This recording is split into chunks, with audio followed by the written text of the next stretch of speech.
What is up, guys, and welcome back to the channel. In today's video, I'm going to be giving you my top 5 calf exercises. And I know calves are a muscle a lot of people like to neglect, but they're an important muscle for overall balance in a physique. So I'm going to be giving you my top 5 exercises.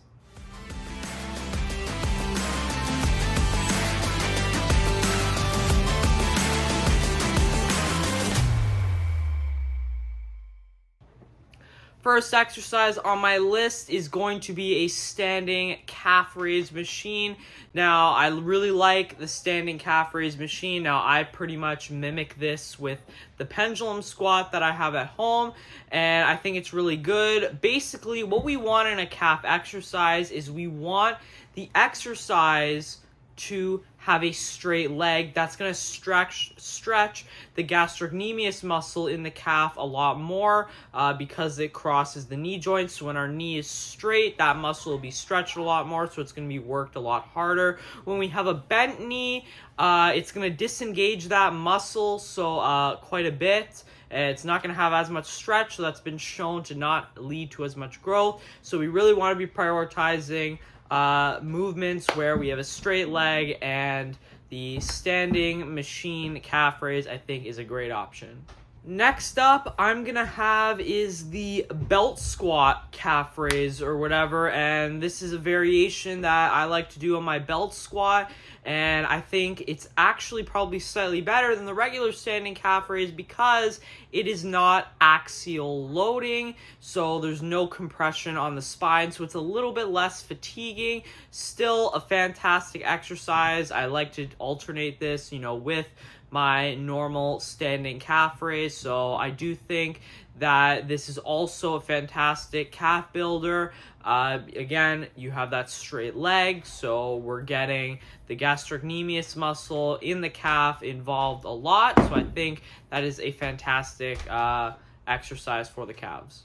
Next one is going to be the machine like toe press, so where you're seated or where you're on that leg press, toe press, calf press machine, whatever.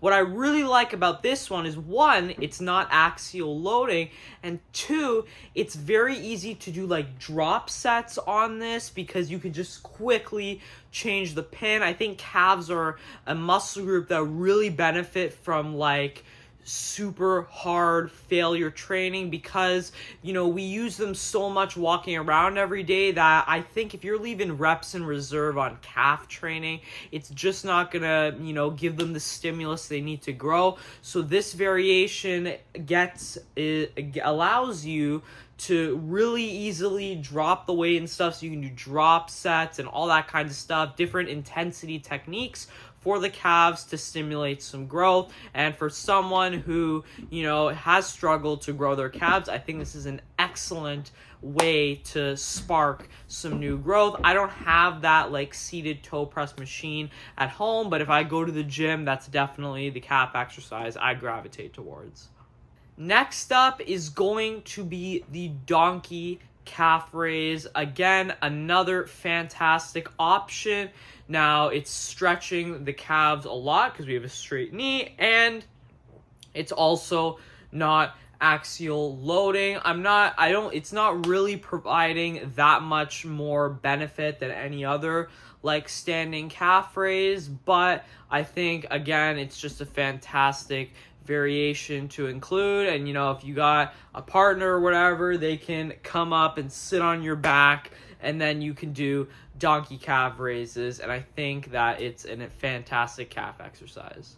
This last exercise probably won't grow the calves as much as all the 4 other exercises, but we can't ignore this because it is still hitting the calves, and I think it still is pretty effective anyway for the gastrocnemius, and that is going to be any kind of leg curl, so the lying leg curl or like the seated leg curl, standing leg curl, and that's because the gastrocnemius muscle crosses the knee joint, so it's affected. But when you bend your knee like that, But there are two main heads in the calf. So you have the gastrocnemius and the soleus.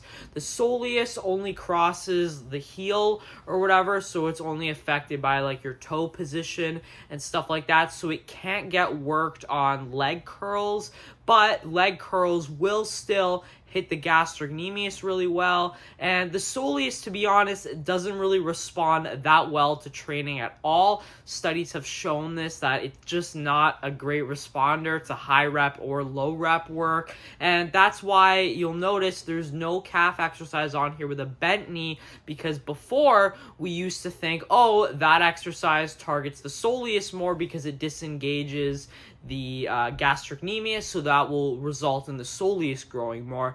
But in reality, the soleus pretty much grew the same from standing calf raises and seated calf raises, and we just see so much more growth with the gastrocnemius when we have a straight leg because it's getting more stretch. So I would always recommend, when you're doing calf raises, to have a straight leg and stuff like that to get the gastroc more involved. And of course, on leg curls, it's going to get worked a little bit as well because, you know, we're bending the knee. So those are my 5 exercises. The leg curls, though, you know, it's probably not enough on its own. I would definitely have some kind of, you know, exercise where you're rolling on the balls of your heels and stuff like that. But pretty much those are the 5 exercises that I would pick for calves if I could only have 5. I think they're all really good. So let me know what you guys think in the comments below, and let me know, do you guys skip your calf training? Because I definitely don't, even though, you know, you still need a microscope to see them. I'm working on it, guys. But thank you so much for watching, and I will see you in the next one. Peace.